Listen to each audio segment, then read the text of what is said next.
Hello story lovers, welcome to Siri Vennela కథల ప్రపంచం. నేను మీ వెన్నెల. ముందుగా ఎవరైనా మన ఛానల్ కి కొత్తగా వచ్చిన వాళ్ళు, అలాగే ఇంకా సబ్స్క్రైబ్ చేసుకోకుండా వీడియోస్ చూస్తున్న వాళ్ళు ఎవరైనా ఉంటే please do subscribe our channel. ఇప్పుడు మై డియర్ విలన్ స్టోరీని వింటున్నాం. స్టోరీలోకి వెళ్లే ముందు అందరూ వీడియోని లైక్ చేసి అలాగే షేర్ చేయండి. ఇక స్టోరీ.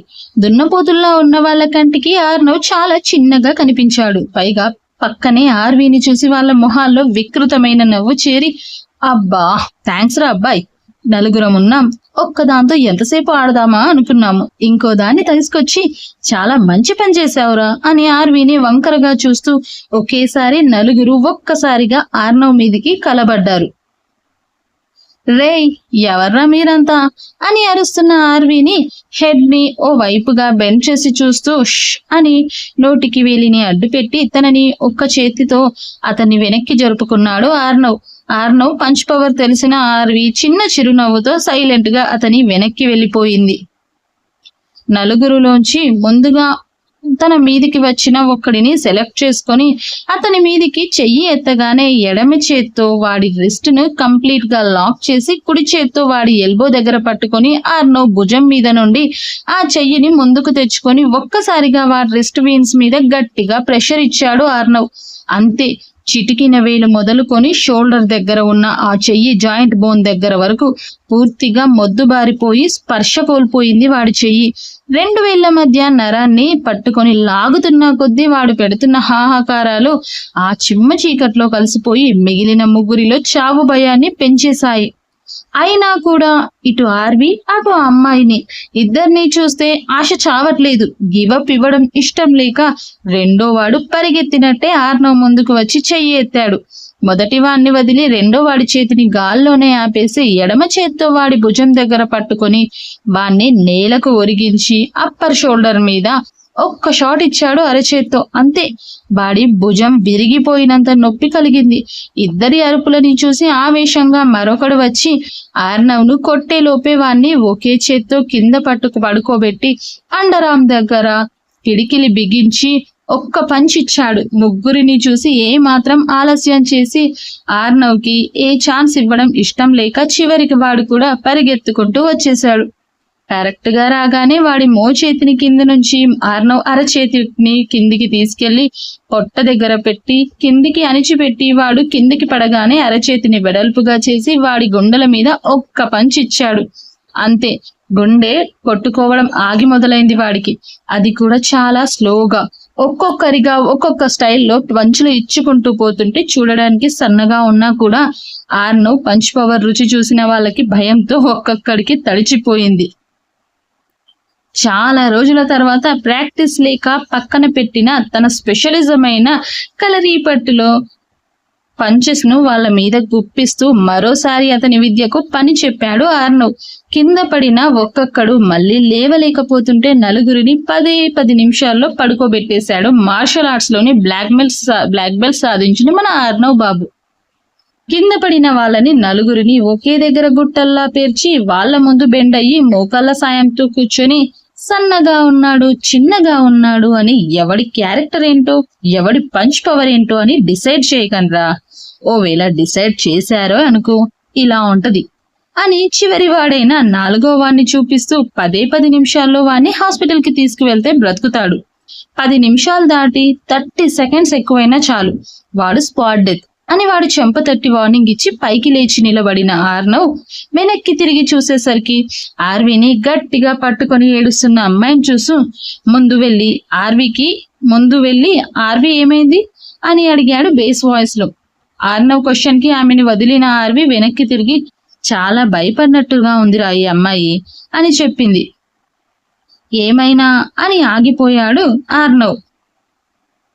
చాచా, ఇంకా అలాంటిదేం లేదురా, కానీ వాళ్ళ ప్రవర్తనకి బెదిరిపోయినట్టుంది, పైగా ఈ అమ్మాయి డ్రెస్ అని ఆగిపోయింది ఆర్వి.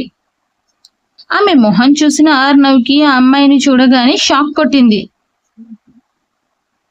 బాగా ఏడవడం వల్ల ఎర్రగా మారిన కళ్ళు, వాళ్ళు కొట్టడం వల్ల ఆమె కందిపోయిన చెంపలు, తెల్లగా బూరెల్లాగా ఉండే బుగ్గల మీద ఎర్రగా మారిన వాళ్ళ అరచేతి వేళ్ల ముద్రలు, పై పెదవి చిట్లి రక్తం కారుతున్న పెదాలు, కొద్దిగా కిందకి జారితే శంఖం లాంటి మెడ మీద గోర్లతో రక్కిన గీతలు, షోల్డర్ దగ్గర చిన్నగా చిరిగిన top.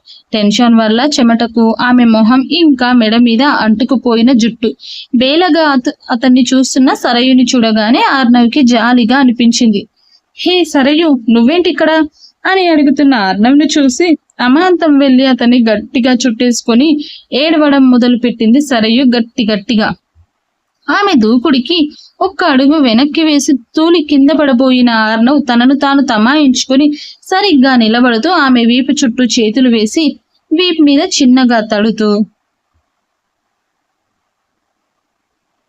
Com down Sarayu, just calm down, ఏం కాలేదు, నీకేం కాలేదు చూడు అని కూల్ గా చెప్తున్నాడు.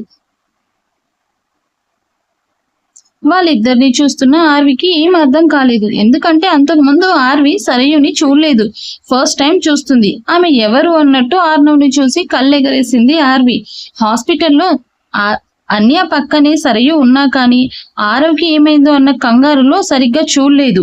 అప్పుడు ఆర్వి, మన అన్య ఫ్రెండ్ ఆర్వి, ఇద్దరు same college, same group, same class. ఓసారి అన్య స్కూటీ ట్రబుల్ ఇచ్చినప్పుడు అన్యతో పాటు మరో అమ్మాయి కూడా ఉంది, పిక్ చేసుకున్నానని చెప్పాను కదా, తనే ఈ అమ్మాయి, పేరు సరయు అని చెప్పాడు ఆర్నవ్.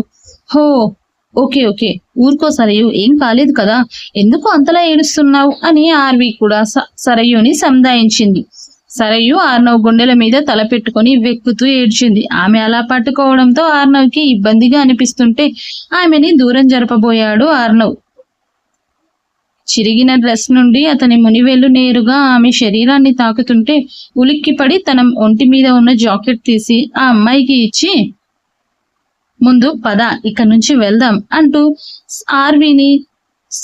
ఆర్వి చేతికి సరయుని అప్పచెప్పి తను ముందుకు నడుస్తూ కార్ దగ్గరికి వెళ్ళిపోయాడు ఆరవ్.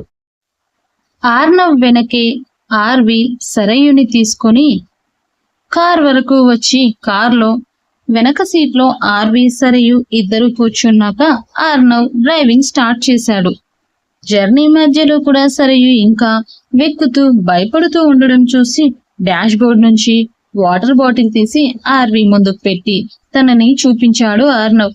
వాటర్ తాగి కాస్త కుదుట పడ్డాక, ఇప్పుడు చెప్పు, అసలు నువ్వేంటి ఈ టైంలో ఇక్కడ, ఎలా వచ్చావు, ఎందుకు వచ్చావు అని క్వశ్చన్ చేసింది ఆర్వి. అమ్మకి హెల్త్ బాగాలేదని టాబ్లెట్స్ కోసం మెడికల్కి వచ్చాను మేడం. అక్కడ వీళ్ళు నా వెంట పడ్డారు. దాంతో నేను ఎటు వెళ్తున్నానో చూసుకోకుండా భయంగా పరుగులు మొదలు పెట్టాను. అలా కొద్ది దూరం పరిగెత్తాక వీళ్ళు నన్ను చేరుకొని నాకు క్లోరోఫామ్ ఇచ్చి ఇక్కడికి తీసుకొచ్చారు అని కళ్ళు తెరిచి చూస్తే ఇదిగో ఇక్కడున్నాను. చాలా భయం వేసింది మేడం, ఏడ్చేశాను, వాళ్ళని బ్రతిమిలాడాను. అప్పుడు ఆ లావుగా ఉన్నవాడు నన్ను కొట్టాడు కూడా అని వెక్కుతూ చెంప మీద చెయ్యి వేసుకొని భయంగా చెప్పింది సరయు. సరయు ఏడుపు చూసి ఇద్దరికి బాధగా అనిపించింది. ముందుగా తనని ఓ చిన్న క్లినిక్ కి తీసుకెళ్లి అక్కడ ట్రీట్మెంట్ కూడా చేయించి ఇంటి దగ్గర డ్రాప్ చేస్తుంటే, లోపలికి రండి మేడం అని పిలిచింది సరయు. ఓహో సమద టైం, ఇప్పుడు లేట్ అయింది, ఇంటికి వెళ్ళాలి అని ఆర్వి చెప్పగానే థ్యాంక్ యూ చెప్పాలని ఉన్నా కూడా ఆర్నవ్ మళ్ళీ ఏమంటాడో అని భయపడుతూ భయంగా ఆర్నవ్ వైపు చూస్తే ఆర్నవ్ ఫేస్ సీరియస్ గా పెట్టి ఇంకెప్పుడు బయటికి ఒంటరిగా రావద్దని వార్నింగ్ ఇచ్చి వదిలేశాడు. థ్యాంక్ యూ సార్ అని తలదించుకొని చెప్పింది సరయు. సరయు ప్రవర్తన అలా ఎందుకో తనకి అర్థమవుతూనే ఉంటే అని ఎటో చూస్తూ సారీ అని సరయుకి మాత్రమే వినబడేలా అతి చిన్నగా చెప్పి and take care car start చేసుకొని వెళ్ళిపోయాడు ఆగకుండా ఆర్నవ్ సారీ చెప్పిన దగ్గరే ఆగిపోయిన సరయు ఎందుకు సారీ చెప్పాడా అని ఆలోచిస్తూ ఇంట్లోకి వెళ్తుంటే కాసేపటికి అర్థమయ్యి చిన్నగా నవ్వుకుంది సరయు. మైరా వెళ్లిన దగ్గర నుండి మైనాతో కాల్లో బిజీ అయిన సామ్రాట్ గంట దాటి 30 నిమిషాలు అవుతున్నా కూడా ఇంకా మైనా పాప ముచ్చట్లు ఆపకపోతుంటే సామ్రాట్ విసుగ్గా, హే పిచ్చుక, ఆప్తావా నీ సోది, ఎంతసేపే అన్నాడు చెవి రుద్దుకుంటూ చిరాగ్గా. సోదా, నా మాటలు సోది అంటావా అని మైనా లౌడ్ స్పీకర్ మింగినట్టు లొడా లొడా అరిచేసింది. టక్కున కాల్ కట్ చేసి పారేశాడు సామ్రాట్. దాంతో ముక్కు పుటాలు ఎగరేస్తూ నా కాల్ కట్ చేస్తాడా, నా కాల్ అని పంతంగా అనుకుంటూ మరోసారి కాల్ చేసింది మైనా. కాల్ లిఫ్ట్ చేసి ఏయ్ నోరు మూసుకొని పడుకోవే అని మళ్ళీ కాల్ కట్ చేశాడు సామ్రాట్. కిక్కి అని కోట శ్రీనివాసరావు గారి లెవెల్లో మనసుగాడు ఎగతాళి చేస్తుంటే, నన్ను విసుక్కున్నారు కదా సామ్రాట్ గారు, మీ అంతటా మీరు కాల్ చేసినా కూడా అస్సలు మీతో మాట్లాడరు అని వాయిస్ మెసేజ్ పెట్టి మూతి తిప్పుతున్న ఎమోజీలను సైతం సెండ్ చేసింది పాప. అది విని ఆ మెసేజ్లు చూసి నవ్వుకుంటూ, ఇప్పుడు కనుక దుకాణం సర్దేసి పడుకోలేదనుకో, నేను డైరెక్ట్ గా నీ రూమ్ కి వస్తాను, 2 రోజుల వరకు కంటి మీద కునుకు లేకుండా చేస్తాను, రెడీయా అని వాయిస్ మెసేజ్ పెట్టాడు సామ్రాట్. అది విన్న మైనా దెబ్బకి నో అంటూ టైప్ చేసి నోటికి జిప్ వేసిన ఎమోజీలు పెట్టి దెబ్బకి దుప్పట్లో దూరి బజ్జున్న ఓ జిప్ పెట్టి ఆఫ్లైన్ కి పోయింది పాప. మైనా ఆఫ్లైన్ స్టేటస్ చూసి నవ్వుకుంటూ ఆ రూమ్ నుంచి బయటకు వచ్చిన సామ్రాట్ 6వ రూమ్ లోకి వెళ్లి మైరాను రెస్ట్ తీసుకోమని పంపించి తాను 6వ దగ్గర ఉంటాను అన్నాడు. పర్లేదు సామ్రాట్, నువ్వు కాసేపు పడుకో, నేను ఇక్కడ చూసుకుంటాలే అని చెప్పింది మైరా. మిమ్మల్ని రెస్ట్ తీసుకోమన్నాను, ముందు వెళ్ళండి అని బలవంతంగా తీసుకెళ్లి పక్క రూమ్ లో పడుకోబెట్టి ఇక ఏం ఆలోచించకుండా కాసేపు హాయిగా రెస్ట్ తీసుకోండి, మీ హస్బెండ్ గారిని నేను జాగ్రత్తగానే చూసుకుంటానులేండి, గుడ్ నైట్ అని చెప్పి పక్కన రూమ్ కి వెళ్ళిపోయాడు సామ్రాట్. నెక్స్ట్ డే మార్నింగ్ మైరా చెప్పినట్లుగానే అగ్రిమెంట్ పేపర్ మీద సైన్ చేశాడు. ఇంకా సామ్రాట్ తప్పలేదు. మొత్తం నీకు సినిమాలో 5 సీన్స్ ఉంటాయి. నెక్స్ట్ వీక్ ఆ షెడ్యూల్ స్టార్ట్ అవుతుంది. స్టోరీలో నువ్వు నాకు బ్రదర్ క్యారెక్టర్ ప్లే చేయాల్సి ఉంటుంది. ఫైనల్ సీన్స్ లో నీ ఎంట్రీ ఉంటుంది. కనబడేది 5 సీన్స్ అయినా నీ క్యారెక్టర్ కీ రోల్ లా ప్లే చేస్తుంది. సో అని ఆగాడు ఆరవ్. సో అన్నాడు సామ్రాట్. ఇప్పటి నుండే నువ్వు proper diet and proper exercise చేస్తూ నీ బాడీ ఫిట్నెస్ మెయింటైన్ చేయాల్సి ఉంటుంది అన్నాడు ఆరవ్. ఆ జిమ్లు గవి నా వల్ల కాదు, రోజుకి 4 ఉతికితే అదే నా ఎక్సర్సైజ్ అన్నాడు సామ్రాట్ ఒళ్ళు విరుస్తూ. ఈ ఎక్స్ట్రాలే తగ్గించుకోమంది, ఊరికే డబ్బులు ఇవ్వడు, నేను చెప్పింది చెప్పినట్టు చేస్తేనే డబ్బులు ఇస్తాను, నోరు మూసుకొని ఈ 4 రోజుల పాటు నువ్వు నా హ్యాండ్ ఓవర్ లోకి వచ్చేయాలి అన్నాడు ఆరవ్. నేను మేనేజర్ కి కాల్ చేసి చెప్తాను, అతన్ని కలిసి అతను చెప్పినట్టుగా నీ hair style, dressing style, looks wise complete గా మారిపోవాలి అని సీరియస్ గా వార్నింగ్ ఇచ్చినట్టే చెప్పాడు ఆరవ్. ఇందుకే నేను ఈయన మాటలు వినను అంది. చూసారా ఇప్పుడు నన్ను ఎలా లాక్ చేశాడో, మీకోసమని ఒప్పుకుంటే అని మైరా వైపు గుర్రుగా చూస్తూ అన్నాడు సామ్రాట్. ప్లీజ్ సామ్రాట్, నా కోసం అని కళ్ళు చిన్నవి చేసి రిక్వెస్ట్ చేసింది మైరా, పెదాలు మాత్రమే కదిలిస్తూ. మీరు మరీ ఇలా ఇన్నోసెంట్ గా ఫేస్ పెట్టకండి మేడం, ఈ ఫేస్ చూసే నేను తగ్గాల్సి వస్తుంది అని కోపంగా ఉడుక్కుంటూ మైనాకి కాల్ చేస్తూ బయటికి వెళ్ళిపోయాడు సామ్రాట్. అసలే ఆరవ్ మీద తిక్కలో ఉన్న సామ్రాట్ కి 2 సార్లు రింగ్ పూర్తవుతున్నా కానీ కాల్ లిఫ్ట్ చేయని మైనా మీదికి ఆ కోపం షిఫ్ట్ అయిపోతుంది. దీనికి రోగం వచ్చింది, కాల్ ఎందుకు లిఫ్ట్ చేయట్లేదు అని అసహనంగా అనుకుంటూ పార్కింగ్ లోకి వచ్చి కార్ స్టార్ట్ చేశాడు. 3వ రింగ్ కూడా పూర్తయ్యేటప్పుడు చివరి రింగ్ కి కాల్ లిఫ్ట్ చేసిన మైనా, పిచ్చుకా ఏమయ్యిందే నీకు, కాల్ ఎందుకు లిఫ్ట్ చేయట్లేదు అని కోపంగా అరిచాడు సామ్రాట్. అయ్యో మాతో సోదేంటి సార్, మీరు చాలా బిజీగా ఉంటారు కదా, మాతో సోది ఏం పెడతారని కాల్ లిఫ్ట్ చేయట్లేదు అని ఒక రకంగా తిప్పుతూ చెప్పింది మైనా. ఓహో, నైట్ దానికి రివెంజ్ ప్లానా అని మనసులో అనుకున్న సామ్రాట్, చేసిన ఎక్స్ట్రాలు చాలే గాని అస్సలే తిక్కలో ఉన్నాను, ఇక పెంచొద్దు అన్నాడు. అరగంటలో నేను నీ ఫ్లాట్ దగ్గర ఉంటాను, మూసుకొని వచ్చి వెయిట్ చేస్తుండు అనగానే అని మాత్రమే చెప్పి కాల్ కట్ చేసింది మైనా. తన పరిచయమైన తర్వాత ఇదే మొదటిసారి మైనా తనంతట తానుగా కాల్ కట్ చేయడం. తను మాట్లాడుతూ ఉండగానే అది కూడా వినిపిస్తున్న బీప్ సౌండ్ కి దీనికి బాగా కాలినట్టుందిగా, ఇప్పుడు నేను దీన్ని బతిమిలాడాలా అనుకున్నాడు సామ్రాట్. అంత లేదులే, ఈ సామ్రాట్ గాడి ఇక్కడ నాకేం అవసరం అనుకుంటూ కార్ స్టార్ట్ చేసి మైనా ఫ్లాట్ కి ఉరికించాడు కార్ని.